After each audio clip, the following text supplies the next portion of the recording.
This is a test of the Kaiju Emergency Broadcast System. In the case of an actual Kaiju attack, the tone you just heard will be followed by instructions.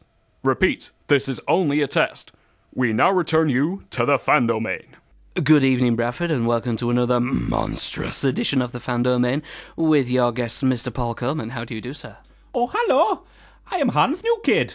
Now you say hello. Hello. That was excellent hello. You win. Hooray!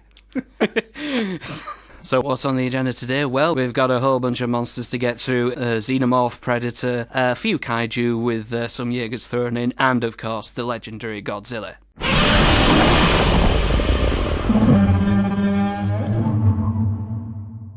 So we start in 2017, Alien Covenant, directed by Ridley, part of the Oscars So White Problem Scott. Well, that's a very fair statement. Yes. Unlike the Oscars. Here's the thing. Neil Blomkamp was going to do Alien 5. Ridley Scott was going to stick to the follow-up to Prometheus, which we so desperately needed. There's a whole thing about Prometheus that just needs explaining, and it took a whole movie not to do that. I liked Prometheus. I liked it. I liked it as well. We both saw it together, didn't we? Yeah, with the IMAX. As a movie not related to anything to do with the Alien universe, it's great. To a point. Yeah. To a point. I mean, obviously we've got to take into account, how ridiculous a lot of the characters were. Like, there's a deadly hissing snake that's clearly dangerous. I shall reach my arm out to it. There's a giant rolling spaceship crashing towards us. I am running in the direction of the falling spaceship, not just a few feet to the side. As a piece of basic sci-fi, it's good. Basic sci-fi about discovering the origins of man. Yeah, but we didn't discover anything. No. But anyway, Yes. The fact is, Ridley Scott's basically looked at Neil Blomkamp doing Alien 5 and basically said, I don't want him stealing my thunder, and has basically took every single thing to do with the Alien universe away from Neil Blomkamp. Blomkamp's basically said that, he's basically said his project is not going any further at the present time. I mean, it's like watching a very, very, very immature man just be like a child. Like, no, don't take it away from me. I want the money. My money. I want the Oscar. I'm white. I want Oscar. That's what it feels like. I mean, Neil Blomkamp, I liked the ideas that he was coming out with. He was going to... It wasn't... I mean, sure, he was going to disregard Alien 3 and 4 effectively, wasn't he, in a way? Yeah, and just in a put way. it straight after Alien 2, after Aliens. Yeah. But he'd got Sigourney Weaver back. He'd got... Michael Biehn. Yeah, He was going to do it in a respectful way as well. Yeah. That's how it came across. His plans for Alien 5 basically said, we need to give the franchise a decent continuation, a continuation worthy of the first two movies. I mean, Alien 3 wasn't bad. The director's cut was a lot better. The thing is, with Alien 3, director's cut or not, it was trying to make the best of a bad situation. Alien 3 is like the poster boy for studio meddling, because considering what the original plan was, that could be Alien 5 now. The whole wooden planet idea. But going back to Mr. Scott, what's kind of being annoying as well is the fact that before he renamed Prometheus 2 Alien Covenant, an Alien film, he basically said that the plan was to have about 4 Prometheus movies before we got to where the xenomorphs were in the first Alien, and this was after, this was a few years after Prometheus came out, and you just thought, you do realise what people have said about the first Prometheus, don't you? I mean, as I say, I did enjoy Prometheus. I enjoyed it as a piece of cinema, and I enjoyed it because we had Michael Fassbender in there. That's for you, Holly. Yeah, we had Michael Fassbender in there, and again, he was on top form. He was on spectacular form, and the finished product of Prometheus just needed that extra polishing touch-up. Potentially, if Michael Fassbender was directing it, most likely. I mean, this is the thing. When it came out, Dallas Campbell, the TV scientist, he said that after he saw Prometheus, it felt like a first draft, and it did. Really did. And like you say, just needed a polish, despite the fact that it had already been attacked by a second writer. Lindelof is the new Moffat. Lindelof! Lindelof! Exactly. Yeah, I'm in agreement with that. Yeah, so. and I mean, this is the thing when we have scripts, and It does annoy me about Hollywood. It really does. I understand studios want to make the film more accessible for the wider audiences. Yes, that's acceptable. I understand why you want to do it. You want to make money. That is the be-all and end-all. But why hire in a second writer? Why don't you have a small team of writers together that will go over the script after the initial draft, make suggestions, pass it back to the original writer, and he can tweak these suggestions into his script rather than destroying what is effectively his baby. I mean, Yeah. the same thing happened with all sorts of movies. But the thing is, this can happen all the time. This is a risk that writers take, all the time with writing big scripts for big studios and whatever, is the fact that, they can't be too possessive of them. Yeah. And fair enough. Off the top of my head, there's only one recent example I can think of where this situation has actually really worked. And it's not because of the fault of the studio this time. And that was The Adventures of Tintin, Secret of the Unicorn. Because Stephen Moffat wrote the first draft, more or less. And this was about the time, he got the call saying, you're the new showrunner of Doctor Who. So he had to do that. And wasn't really his fault. I mean, he would have redone it himself anyway. But the fact that Spielberg brought on Edgar Wright and Joe Cornish to finish the script, I think was brilliant because both sets of writing sensibilities, meshed quite well together. Yeah, I mean, Edgar Wright is a good example. I mean, when he helped co-write Scott Pilgrim. Well, yeah, most of the movies that Edgar Wright has done, he has co-written at least. Yeah, because I think he liaised heavily with Brian O'Malley's guy who... Yeah. And he liaised heavily with him because obviously the comics weren't finished at that point. Exactly, yeah. So obviously he'd liaised heavily with him to make sure that his version was respectful to the comics, but at the same time offered a different opinion at the end. Indeed. But, I mean, that worked really well because that's liaising on an excellent level. Yeah. And we all know how much we love Scott Pilgrim. Rating awesome. This is the thing. I just think after like Blade Runner and Alien, which shared so much visually together, actually. They were even implied to be in the same universe at one point, It's just gone downhill, and that's why I'm so underwhelmed at the idea of Ridley Scott doing another Alien. Yeah, exactly. I tell you what was his last decent film, Thelma and Louise. That was brilliant. I'm in agreement on that one. What do you think, Godzilla?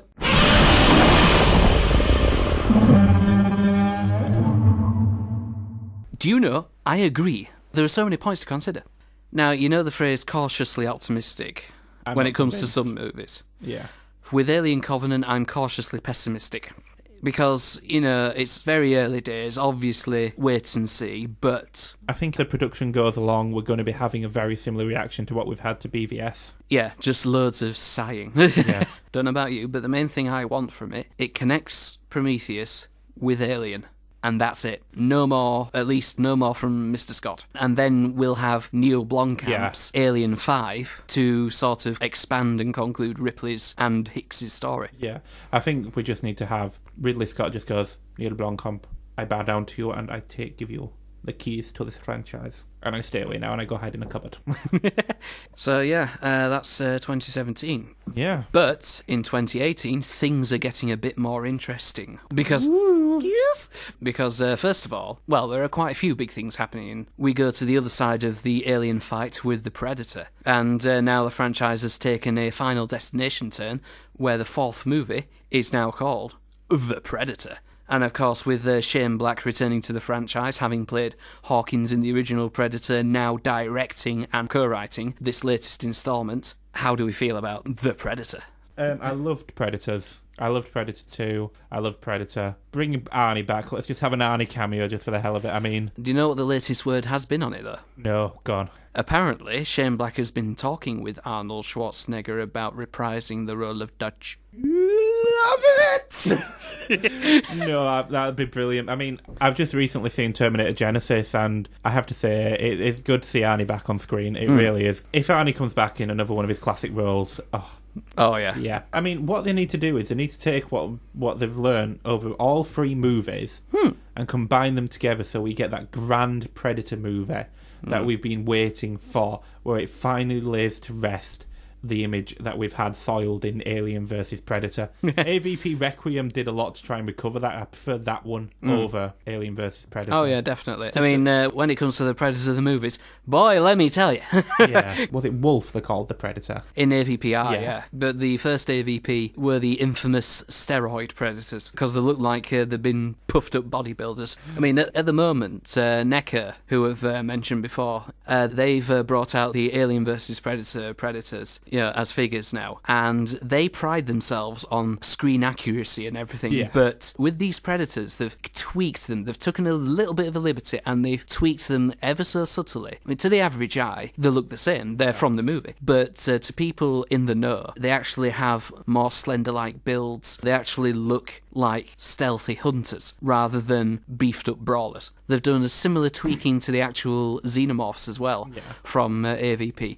Because, Xenomorph Lesson 101. Because we're all familiar with that biomechanical designs that H.R. Giger introduced and reinserted into Alien 3. But by Alien Resurrection, the real biomechanical look of the Xenomorph warriors kind of dissipated, and they began to look like, melted flesh upon bones. It looked a lot lizard-like in a lot of places as well. Sometimes, yeah. But there was definitely more of a melty flesh look, and it looked like they were burnt half the time as well. I mean, it's a more literal translation of saying, oh wait, they've got acid for blood. Exoskeletons, that means bones. No, it doesn't. It means a carapace. Come on.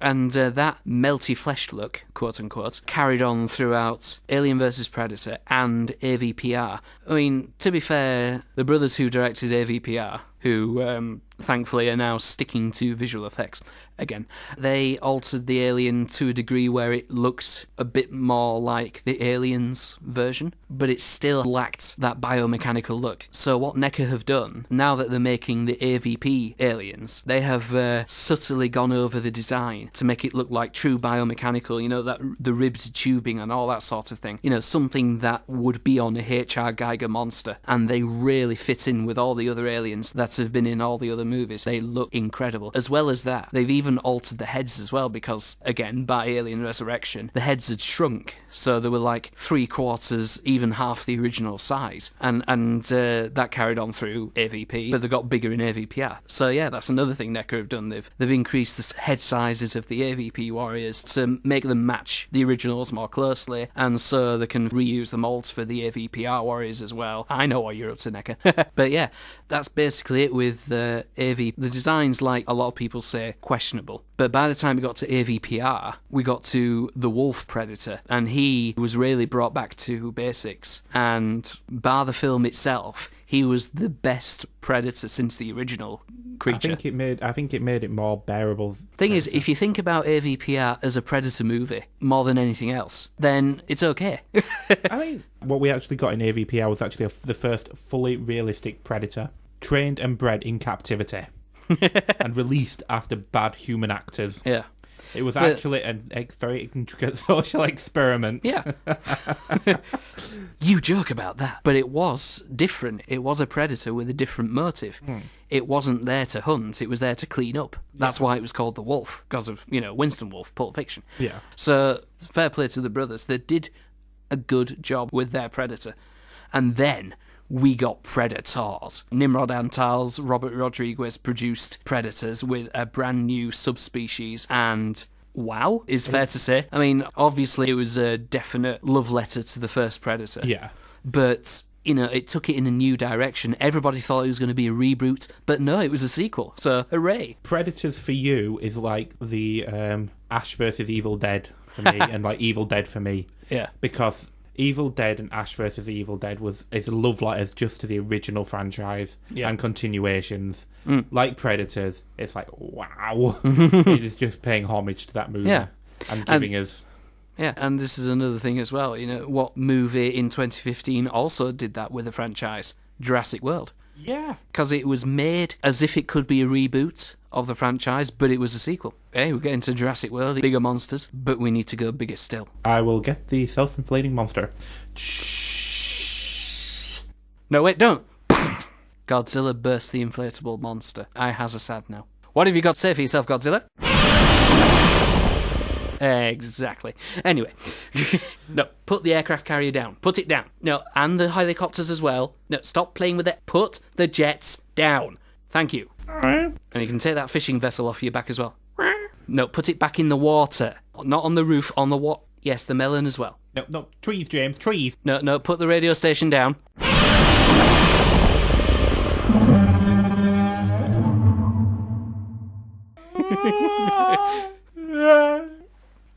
Help! Yeah. Thank you. And we're back. But yes, exciting times for The Predator being in 2018, along with something else in 2018. It also is the sequel to Legendary's 2014 reimagining of The King of Monsters. How excited are we for Godzilla 2? I believe I'll let Godzilla sum that up for me. Thank you very much. See, I agree with that point. Yes, definitely. I mean, I was a bit concerned originally about including the giant melon monster in Godzilla 2, but I believe it will be an interesting character to bring. Yeah, exactly. Very multi-dimensional, possibly a bit fruity in places, but... Yeah, for real, seriously. We are getting a new version of Mothra, we're getting a new version of Ghidorah, the three-headed dragon, and we're getting a new version of Rodan, the massive pterodactyl-like creature. Who do we want to win? If I say anything other than Godzilla at this point, I feel I may be brutally beaten with Godzilla's toes. It's a Godzilla movie, so undoubtedly Godzilla will triumph in the end. Will he, though? I feel like it'd be a bit of a letdown if he didn't, but at the same time, I actually think he may actually lose a bit. Yeah, no, because he was losing through Godzilla until the very end. See, the thing is, assuming these three classic monsters are all up against Godzilla, he's going to have a bit of a fight on. The screenwriter, Max Borenstein, he's confirmed that there will be a lot more Godzilla presence in the second film, which can only be good. Yeah, this can only go well. But I've got to say, though, with regards to the first one, not seeing Godzilla until nearly halfway through the movie, it was perfect because it built up what we were waiting for. We got such a grand payoff. We got his big Miss Piggy style entrance, as Gareth Edwards calls it, and then it just cuts away from the fight. I mean, only he would do something that risky, but that's Gareth Edwards' humour. That's his sense of humour. I was just thinking, in like the original Japanese ones, we didn't see that much of Godzilla. Yeah. Till towards the end when it was all hands on deck, let's go destroy Godzilla. Basically, yeah. And the man in the suit starts to get panicked. We've got Skull Island coming soon, haven't we? Skull Island is definitely coming up, yes. Set photos have been revealed in the same locations they shot the Jurassic Park movies in Hawaii, and we've seen little bits of set dressing. Well, I say little. Friggin' massive ape skulls and bones have been lying on the ground. Yeah, that's going to take a couple of forklifts to get out of the way. Just a bit, but yeah. But it's always funny, in every carnation of King Kong and Godzilla, respectively, Godzilla's always been a lot bigger. Yeah. It's only when they met in the first King Kong versus Godzilla movie, they were actually similar size. and not that you haven't suspended your disbelief already by the fact that there's an atomic quasi-dinosaur on the loose and a massive ape before known history, but the fact that they are now both the same size as well. You got to take a grain of salt with it. Also, this year we're looking forward to the brand new Japanese reinterpretation, which is known to us as Godzilla Resurgence. And hey, Paul, isn't there something you want to talk about? One of the directors for the new Godzilla, isn't there something you want to say about this guy? You know? To be continued. I've waited 4 years for it to arrive, and Evangelion 3 finally arrived the other week. Oh, hey, Paul, what's Evangelion? It is possibly one of the most mentally soul-destroying but perfectly realised Japanese animes that I've ever seen in my life. It's up there with Cowboy Bebop, but they've been doing theatrical versions. They've now gone completely off the original series with a new interpretation, and it got released in about 2012 in Japan, and we've waited 4 years for it to come over here. 97 minutes later, I get the words "to be continued" on the screen, and I was like in awe at the movie, and then I saw "to be continued" and I just collapsed out of my bed. I just went bang, flat out. I mean, Arno, I love you to pieces, and your mindscape is fantastic. It is an analogy for depression, this movie, but it is fantastic, and you have sent me into a spiral of depression by putting "to be continued" at the end. Finish Evangelion 3+1. Please, I need number 4. I need the end. I really do. It's really killing me now. Basically, one of the new minds behind the new Godzilla is Hideki Anno. and he's put Evangelion a bit on hold for the new Godzilla. A bit. We don't even know when the release date is. We don't even know if we're going to get any of the original footage. Do we even know it exists? It's going to happen. It'll happen. I hoped it was going to be last year to tie in with the original principle of Third Impact, but Hideki Anno has had a massive career from doing the original Studio Ghibli, Valley of the Wind. He did the giant god monster, and then he helped develop the god monster over Tokyo. And then he did Nadia, Secret of the Blue Water. And then he did Evangelion. Then he did 3 different endings for Evangelion. Now he's doing the rebuild of Evangelion, and I'm like, save my soul, save it. But I will say one thing about Evangelion and its influence on Western cinema. If you watch Evangelion before you watch Pacific Rim, a lot of inspiration has been taken. Yeah. Although, to be fair, Travis Beacham, the writer for Pacific Rim, he specifically stated that one of his influences for writing Pacific Rim was Evangelion. And obviously the whole kaiju and mecha culture, those are 2 big pop cultures of Japan anyway. And to us, both of them together, was just an explosion of awesome. Obviously, Pacific Rim was meant to be a bit more mainstream than Evangelion. But of course, like all good things, it can lead to that sort of backwards inspiration, if that makes sense. So Pacific Rim, what were the inspirations? Oh, Evangelion. And there's, stuff like Gundam and all that thing. Yeah. Did feel like I was watching a fight between an Eva and an angel on screen. Yeah. Though it completely removed any kind of psychological trauma, which the Eva pilots continually have in Evangelion. Yeah. If you don't know what I'm on about, just watch the end of Evangelion and you will know, because watching that, the last 45 minutes of that movie is an entire journey into Shinji's mindscape, and it is like one of my biggest influences, working from that footage and that script. But having said that, one of the best things about Pacific Rim, one of the best things they introduced were the dual pilots, the actual dual pilot mind meld sort of thing, shared memories, and the way that the characters dealt with that, and the way that, you basically tapped into everything you knew about the other person, whilst they knew everything about you. And when you really think about that, you just think, would I want that to happen with somebody, who would be my drift pilot? I know. I'm just going to say there are things in here. Do you want to see them?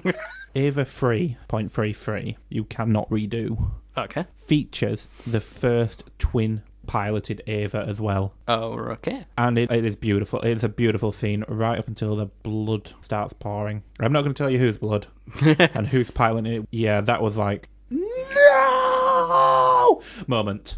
I was like, no, you can't do that to that character. Though, to be fair, a lot of Japanese media can be very intense like that. This one raises the intensity level to 20 million. And we're talking about the new Japanese Godzilla. Oh my goodness. Paul, have you seen images of the new Godzilla? My mind is like a tapestry at the hands of angry kittens. Thank you, Bill Bailey. Freaking amazing. It does, doesn't it? Oh my god. This is the thing. Legendary's Godzilla, it kind of subtly made reference to atomic damage and, molten lava beneath the sea and all that stuff. It had this keloid scars, that looked like it was a result of atomic testing, etc., etc. It really did hint at that. But this new Japanese Godzilla, which is now known as the Shin Godzilla because of, the era that it's now introducing, this Japanese Godzilla has taken it to a whole new level. It looks deranged. It looks really creepy. If you're listening on YouTube, links will be below. But the whole look of it, it's a brand new diversion for the classic sort of design of it. I mean, the Millennium Godzilla with the, lightning bolts, spines and that was a diversion from the original enough. But this one, again, whole new level. And it looks like it's got lava flowing through its veins and everything. And the real creep-tastic thing is the flesh on it, at the moment especially, you cannot tell whether it's disintegrating or regenerating through atomic damage or energy. Either way, sounds amazing. Absolutely amazing. Exactly. I can't even get the words out. I mean, if Arno's had any input into that, I'm just going to collapse because that is the kind of thing that he does. He creates visually inspiring, visually stunning. It keeps you hooked. Never have I seen any scenes that he's done that I haven't felt. Yeah. oh, I might want to turn away here. Yeah, exactly. I didn't feel like I wanted to turn away at any point in Gareth Edwards' Yeah. version. Although, to be fair, that was more what you didn't see. That was the Jaws-like tension, Yeah. Because obviously the legendary Godzilla was the New Age Jaws, to Yeah. be fair. And it does help as well that one of the designers of the new Godzilla was also one of the brains behind Attack on Titan. And that really shows in the design as well. Like I say, it's got that molten, disintegrated flesh kind of look. Where have you seen hints of that look before? The Colossal Titans. The Colossus, yeah. Colossus. And we're still going to be getting Series 2 of that soon as well. Yes. Oh my god, that's another one that's going to hurt my head. It's really going to hurt my head. It's not as depressing as Evangelion can be, but my god, the amount of the human waste in that one is... Yeah. It tops AVPR. We mentioned Evangelion and its influence on Pacific Rim. Yeah. Now then, drumroll please. Pacific Rim Maelstrom, working title. Ta-da! We reported last time that Pacific Rim 2 not only had been put on hold, but Guillermo del Toro had started something else, which is kind of his thing, but it can get a bit annoying sometimes, because... Del Toro! Exacto mundo. But now, Pacific Rim 2 has got a director. And not just any director. They haven't just plucked someone out from the depths of TV like so many directors are nowadays. Who have they picked? Could it be somebody from obscurity? Somebody who we've never heard of? Well, you could say you've never heard of him, but if you know the stuff that we do, you have definitely seen his work. The director of Pacific Rim 2 is now Stephen S. DeKnight. What do you mean, who is that? Stephen S. DeKnight basically brought you the first season of Netflix's Daredevil. Let us have a scene in Pacific Rim 2, which is a corridor fight, like the one we got at the end of the second episode of Daredevil, with Jaegers and kaiju. It's like, instead of the corridor... really scaled up. Instead of the corridor, it's through the middle of a city street, and it's just like that, and they're jumping over each other and bashing everybody. Although, to be fair, we did kind of get something like that in Hong Kong, when Gypsy Danger was chasing Otachi. Also, as well, think about nature's corridors, like valleys, mountain valleys. And, Jaegers and kaiju tearing up mountains and forests and all that stuff. Just imagine that, Just thought something. Because the kaiju come from a portal, and in the first one, it was at the bottom of the Pacific Ocean. What about... Because it's volcanic down there, what about we have these mountainous, foresty settings, and the new portal comes from an actual volcano? Are we going to Hawaii again? Hawaii. But the whole fact of Stephen S. DeKnight taking up the director's reins for Pacific Rim 2, what I love, what a lot of people who love Pacific Rim absolutely love about Pacific Rim, is how visual a treat it is. To regular folk, it just looks like you're having an acid trip. But, as Guillermo del Toro says, it's not eye candy, it's eye protein. Because you are told so much story, and so much universe building, so much backstory, through what you are looking at. And, where lots of films rely heavily on, the spoken word, it's not valid unless it's been told to someone, or something, or someone else. Pacific Rim goes back to the ideology of storytelling through film is a visual medium, and that's what you get with Pacific Rim. You can watch it 3, 4, 5 times over, and you still see new stuff. I'm going to say it's exactly the same with Evangelion. There you go. I still watch End of Evangelion and see brand new things. These two franchises just don't stop amazing to there. As sad as it is, Del Toro's not directing anymore, he is staying on as producer, which is good. Because essentially, when the best of these kinds of situations happen, it's going to retain the essence, the spirit, the ness of the original film, but it's going to introduce, a fresh take on it as well. New things into it, and it's going to be its own kaiju-like beast, shall we say. And considering how distinctive Stephen S. DeKnight helped make Daredevil Season 1 look, it sort of brought in this new screen palette, as it were, to the world. And because of Matt Murdock and his blindness and everything, there was so much designed around the fact that he can't see as we do. There's really distinct visual iconography in it. But yeah, so on your end, you're excited and crying out for the latest Evangelion installment. Don't remind me. Exactly. And I'm just excited for, new Godzillas, new Pacific Rim, lots of monstrous things to look forward to from both the East and the West. So I would like to thank my special guest Paul Coleman for joining us today. This is Hans Newkid signing off. And our very, very special guest, the Big G, Godzilla.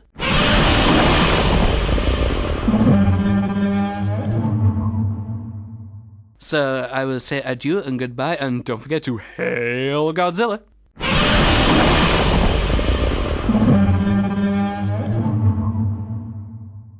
We hope you can throw sci-fi at the wall with us too, next time you tune into the Fandomain on BCB Radio 106.6 FM, tuned into Bradford.